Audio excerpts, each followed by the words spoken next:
Korlantas Polri resmi memberlakukan rekayasa lalu lintas one way nasional pada Minggu 6 April 2025 pukul 9 waktu Indonesia Barat di gerbang tol Kalikangkung.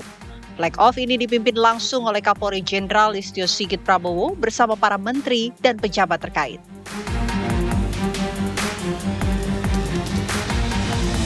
Sebelumnya, rekayasa lalu lintas sudah mulai diterapkan sejak 3 April, mulai dari kontraflow hingga one-way lokal sebagai langkah antisipasi lonjakan kendaraan saat arus mudik dan balik lebaran.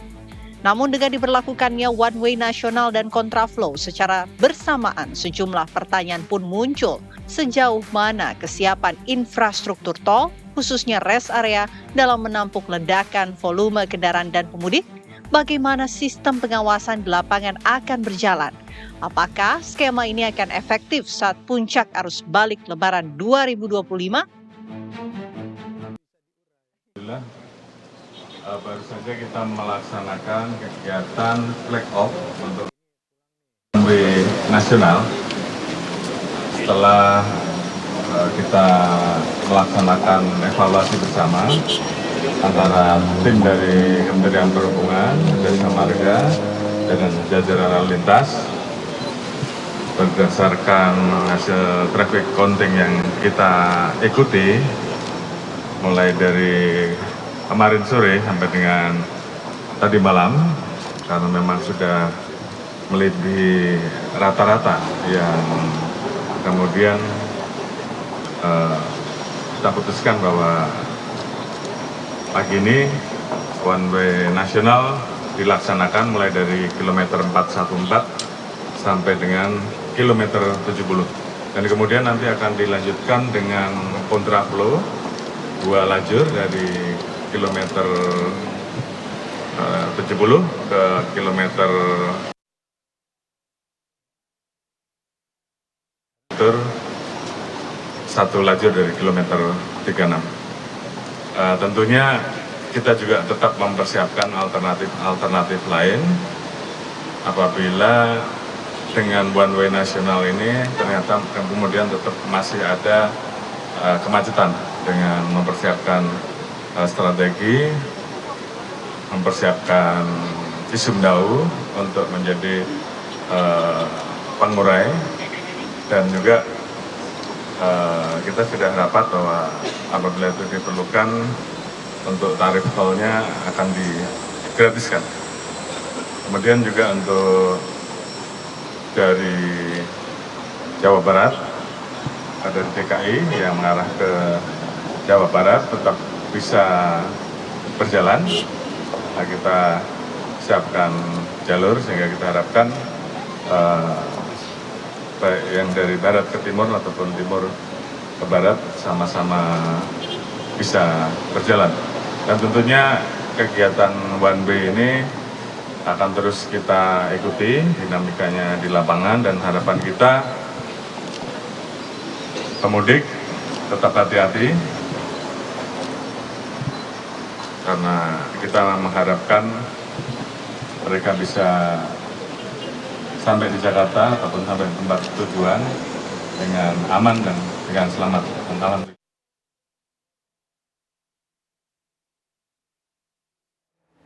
Menteri Perhubungan Dudi Purwagandi mengatakan sebanyak 50% atau hampir 1,1 juta pemudik telah kembali ke Jakarta pada arus balik Lebaran 2025 sampai dengan hari Sabtu kemarin. Sisanya ini masih akan kembali ke Jakarta pada beberapa hari ke depan, termasuk juga dengan hari ini pemirsa yang masih menjadi puncak arus balik Lebaran 2025.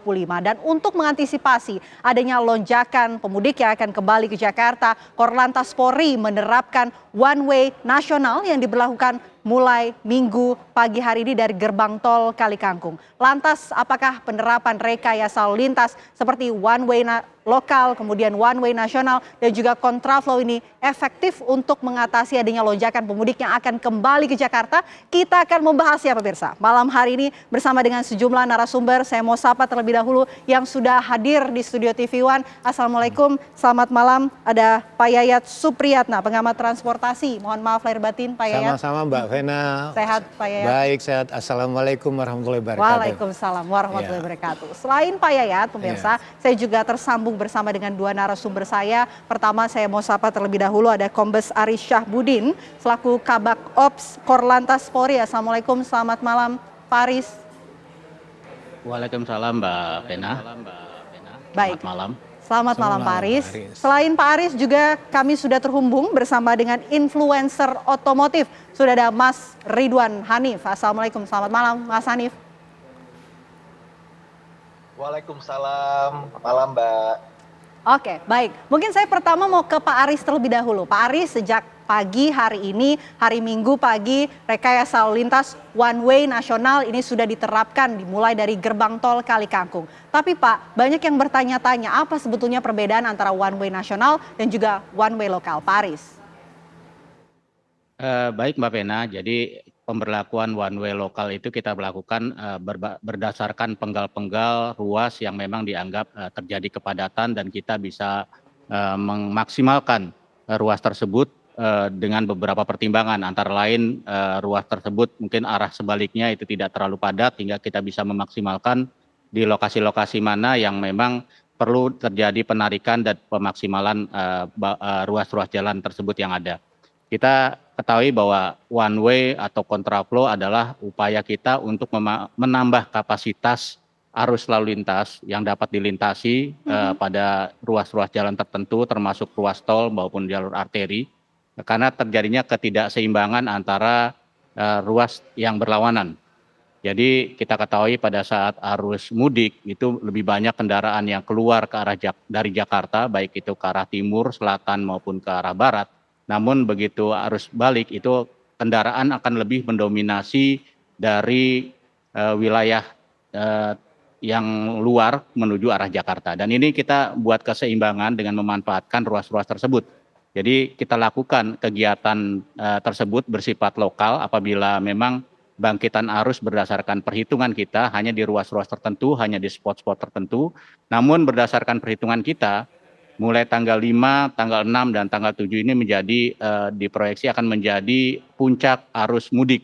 Dan ini terlihat dari adanya bangkitan arus lalu lintas terutama dari arah timur, dari arah Surabaya, kemudian dari Jogja, dari Solo, dan memasuki Kali Kangkung itu akan terjadi lonjakan arus kendaraan yang kalau kita hanya mengandalkan ruas jalur existing itu tidak akan dapat menampung. Hingga kita memberlakukan one way nasional di puncak arus balik ini dari mulai kilometer 414 sampai dengan kilometer 70, kemudian dilanjutkan dengan pemberlakuan kontraflow dari kilometer 70 sampai dengan 47 dan selanjutnya satu lajur sampai dengan kilometer 36. Kenapa di ruas tol Cikampek kita tidak melakukan one way? Karena arus bangkitan dari Jakarta menuju Bandung maupun ke arah Cikopo itu juga masih cukup tinggi hingga hanya diberlakukan kontraflow. Dan di ruas tol Cikampek untuk ruas jalurnya juga lebih luas, ada yang 3, ada yang 4, berbeda dengan ruas-ruas sebelumnya seperti Cipali yang hanya 2 atau 3 lajur masing-masing ruas.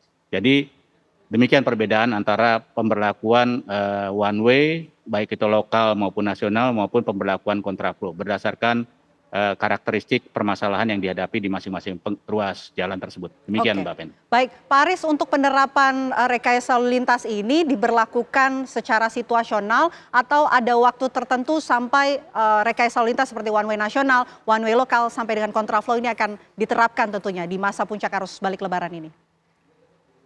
Jadi tadi sudah dijelaskan bahwa pemberlakuan manajemen rekayasa lalu lintas itu berdasarkan beberapa parameter. Yang pertama adalah berdasarkan counting yang kita hitung hingga menghasilkan PCR yang memang sudah tidak ideal bagi level of service-nya jalan tersebut hingga kita perlu menambah kapasitas.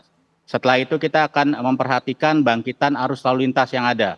Ya, ini akan mempengaruhi sampai kapan kita melaksanakan rekayasa tersebut. Sebagai contoh, apabila nanti bangkitan arus lalu lintas dari arah timur dari Semarang semakin kecil dan dari kita mungkin akan memperpendek gitu. Jadi itu yang parameter kedua. Parameter ketiga adalah yang tadi saya sampaikan, kita akan memperhatikan ruas jalan yang akan kita gunakan untuk melakukan rekayasa tersebut. Kemudian kita juga akan memperhatikan kapasitas jalan-jalan yang lain yang akan terpengaruh akibat pemberlakuan manajemen rekayasa yang dilakukan. Seperti contoh bahwa kita akan bisa menghitung bagaimana situasi ruas arteri nantinya apabila kita memberlakukan one way dari mulai Kali Kangkung sampai dengan Cikampek ini. Jadi 4 parameter tersebut kita gunakan berdasarkan data yang ada untuk melakukan kebijakan manajemen rekayasa lalu lintas, baik itu berupa one way maupun kontraflow, dan itu juga akan mempengaruhi kapan kita memberlakukan dan kapan kira-kira kita akan menghentikan. Jadi semuanya dilakukan secara dinamis berdasarkan data dan fakta yang ada di lapangan. Demikian Mbak Vina. Oke, semuanya bersifat dinamis dan ada 4 parameter yang kemudian ini menjadi pertimbangan oleh pihak kepolisian untuk menerapkan one way ataupun rekayasa lalu lintas, dan kapan ini rekayasa lalu lintas akan segera diberlakukan. Saya mau minta respon dari Pak Yayat. Pak Yayat, melihat adanya rekayasa lalu lintas seperti one way nasional begitu, efektif gak sih untuk menekan adanya jumlah peningkatan pemudik yang akan kembali ke Jakarta? Pertama kita apresiasi dulu ya kerja keras Korlantas, jajaran Kementerian Perhubungan, juga operator jalan tol. Kekuatan dari one way ataupun kontraflow itu adalah pada data. Tadi Pak Aris berapa kali menyebutkan traffic counting-nya. Ya. Jadi berapa jumlah kendaraan yang bergerak. Ini memang menarik. Kalau traffic counting-nya dari operator, pasti Jasa Marga atau operator jalan lain sudah memberikan data. Nah, kenapa one way tadi dikatakan diberlakukan dan kontraflow? Menarik tadi kan, kita untuk mengukur kapasitasnya. Jadi kapasitas jalan itu, kalau misalnya VCR sudah di atas 1 misalnya, itu kan levelnya turun. Ada A, B, C, D. D itu misalnya udah 20 km lah, udah lambat sekali ya kan. Ibaratnya tuh pamer di ranjang, padat merayap di dalam antrian panjang ya kan. Nah, jadi di sini kan bikin andilau lah antara dilema dan kegalauan ya kan. Nah, pertanyaan itu tadi, maka dibuatlah polanya one way ini misalnya untuk menarik. Nah, kalau dikatakan bahwa sudah 50%, berarti ada potensi sisanya 50% lagi. Nah, ini menarik. Apakah hari ini dengan one way ini, kalau menurut data prediksi yang dikeluarkan, itu akan bergerak lebih kurang 21% atau lebih. Berarti potensi tarikannya dengan one way ini bisa saja 25%, atau misalnya lebih padat bisa 30%. Kemudian pilihannya kan tinggal pada hari Senin dan hari Selasa. Ya. Yang kemungkinan menarik adalah hari ini kemungkinan bisa terjadi puncak. Kenapa? Para pekerja yang non ASN Sudah bekerja. kembali besok ya. Yang ASN hari Selasa bisa fleksibel nih melalui work from anywhere. Ya. Jadi ada pilihan waktu. Karena kita tahu kan pasti yang mudik rata-rata kerja ya, apalagi kendaraan pribadi. Nah, di sini yang menarik, tapi kita perlu cermati tadi ya, yang perlu dikatakan oleh Korlantas tadi. Pertama gini, dari 414 di Kali Kangkung Semarang ditarik ke kilometer 70 di Cikatama. Nah, di sini yang perlu kehati-hatian adalah dari Cikatama ke arah Jakartanya, ke arah Bodetabek. Kenapa? Itu diberlakukan kontraflow. Ya. Ada arus yang dari sana yang kemungkinan sebagian akan digunakan. Nah, di sini kemungkinan besar kepadatannya tinggi. Karena dari sana dianggapnya kan lancar nih. Ya, agak ada padat ya. Kecuali kalau ada terurai, sebagian masuk ke Bandung atau sebagian lagi ke Jabodetabek. Tapi menurut prediksi saya, kemungkinan besar mereka masuk ke Jabodetabek dan ada kepadatan lebih tinggi. Nah, di sini menurut saya perlu antisipasi yang kita sikapi dengan penuh kehati-hatian. Nah, yang kedua, lancar atau tidak lancar? Ini kan orang bertanya. Ya. Kalau misalnya dari Semarang, dari Jakarta ke Semarang, normalnya berapa jam? Kalau normal bisa 5-6 jam. Kalau kecepatannya rata-rata 80-100. Tapi dengan kepadatan seperti ini, kemungkinan besar itu kecepatan rata-rata 30 atau 40 lah. Tidak seperti biasa. 40 km per jam. 40 km. Artinya ada kemungkinan pelambatan perjalanan. Biasa 6 jam, kemudian bisa belasan jam. Misalnya lebih lah dari 10 jam. Nah, ditambah satu nanti yang perlu dicermati, rest area. Ini bisa menjadi persoalan. Maka kita menghimbau kalau bisa supaya tidak berkonflik di rest area. Mungkin informasi ini bisa ditampung oleh masyarakat. Ada baiknya keluar saja, misalnya Brebes keluar sebentar atau Cirebon keluar sebentar. Waktunya lebih luang. Dan satu hal lagi, jangan terburu-buru. ya kan? Jadi menikmati perjalanan ini agar aman dan nyaman, bukan cepat-cepat loh dalamnya. Mudik aman dan nyaman. Nyaman, mudik aman, nyaman. Lancar iya, tapi kelancaran itu relatif, tergantung level of service dari jalan tersebut. Oke, tapi kalau Pak Yayat sendiri, ini kan tadi menyinggung soal rest area, Iya. kemudian menyinggung juga soal adanya kesiapan infrastruktur tol. Iya. Tapi mungkin sebelum ke Pak Yayat, saya mau minta langsung ya Iya. pendapat dari Mas Ridwan Hanif yang mungkin juga pernah merasakan mudik begitu dalam situasi Lebaran, atau mungkin Mas Ridwan Hanif tahun ini mudik juga, Mas? Kembali ke Jakarta atau bagaimana nih, Mas? Iya. Jadi mudik kali ini saya ke Jakarta bersama keluarga. Jadi kadang-kadang kita di Jakarta, kadang-kadang kita di Jawa Tengah. Dan biasanya ketika saya mudik, saya selalu update dengan jadwal kapan itu one way diberlakukan. Setuju. Karena ketika ada opsi, ada misalkan saya dari Jakarta mau ke Klaten, saya selalu mencari jadwal-jadwal one way itu diberlakukan. Kenapa? Karena ketika one way-nya itu diberlakukan, itu akan sangat membantu perjalanan menjadi lebih cepat. Karena saya merasakan sendiri manfaatnya ya, antara yang one way dan tidak one way itu perbedaannya mungkin bisa beda sampai 2-3 jam. Sudah gitu ketika one way diberlakukan, otomatis kan yang namanya rest area itu jadi terbagi dua. Ada yang searah dari jalur yang sebenarnya di sebelah kiri, dan yang di lawan arah sebaliknya. itu rest area-nya juga bisa kita gunakan. Umumnya kalau misalkan kita dari arah sebaliknya kita jalan one way, saya menggunakan jalur sebelah kanan yang one way, dan saya menggunakan rest area karena cenderung relatif lebih sepi dibandingkan ambil jalur yang semestinya di sebelah kiri. Jadi Dan nggak pilihan. cuma itu saja, ketika kita mau jalan dari, misalkan saya kali ini seperti tahun ini saya jalannya itu dari Klaten justru ke Jakarta, saya juga mencari kapan waktu one way, karena ketika kita arahnya berlawanan dari one way, nah, itu juga membuat perjalanan kami lebih lama karena kami harus keluar dari tol. Jadi buat saya one way itu sangat bermanfaat ya. Semoga setiap, nggak cuma Lebaran aja, tapi kayak misalkan lagi tahun baru atau lagi libur anak sekolah, ketika terjadi kepadatan yang sangat banyak gitu, one way ini bisa diterapkan, tapi dengan pengumuman yang jelas, sehingga para orang-orang yang ingin berjalan ke arah tidak sesuai dengan arah mudik itu bisa mendapatkan informasi dan tidak terjebak harus melewati jalan yang tidak masuk tol. Kurang lebih seperti itu sih. Jadi saya apresiasi sekali, saya senang sekali jika one way ini diberlakukan ketika mudik sedang puncak-puncaknya.